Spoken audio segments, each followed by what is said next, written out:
Hi guys. This carving here is kind of the natural progression in the way I'm trying to teach you guys. And this one we're going to kind of learn layers and how to get one layer on top of another on top of another. And I mean, this is like a peony flower or something like, or a marigold or something. But this is going to make sense on what I'm building towards, and it can be a lot of fun if I can get you guys to kind of carve along with me and follow along. We're going to have a lot of fun in the coming weeks. But this is the next progression. I'm going to teach you how to make this look hopefully interesting, and let's just get started and you'll see what I mean, and then this will all kind of make sense when we get to do what I have planned. But for now, let's get going on this thing.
Okay, I'm going to slow everything down for a second. And I just want to say, when you're using your V chisels to get these out, um, try to control it as much as you can. Try not to get it in and damage these edges here.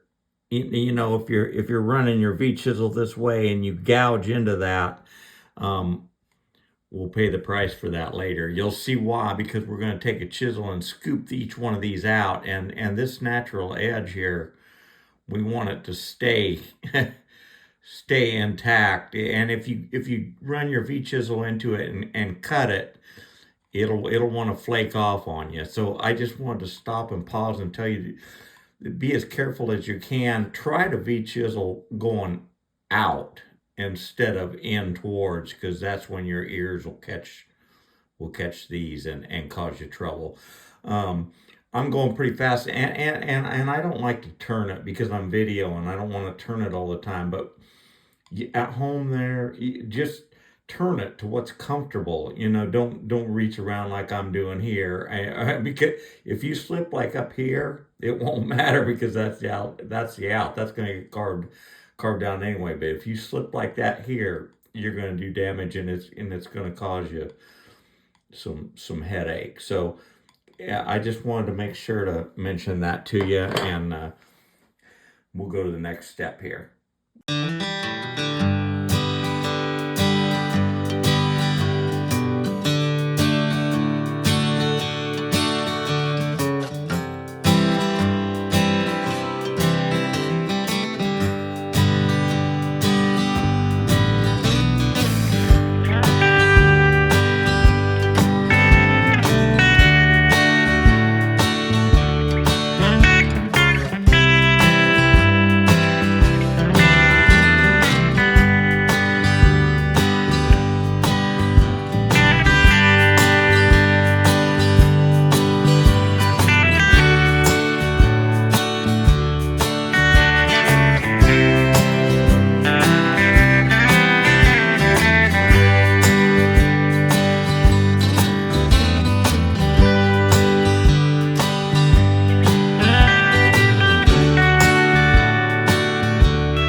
that's about it. Off camera, of course, I cleaned up. I took this background and smoothed it up just a little bit, just because it'll make this whole flower look pop on it to me when it doesn't have all the little chisel facets and stuff out here. But I want you to really practice and try this, because this whole technique we're going to be using a lot of that on the upcoming video, where we're going to carve together and we're going to do something real cool. So these things get real neat when you start layering them, and maybe there's another flower off to the side and some of it sticking out and that, and then you start getting the depth, like on the Celtic carve that we just did, but have more of them underneath.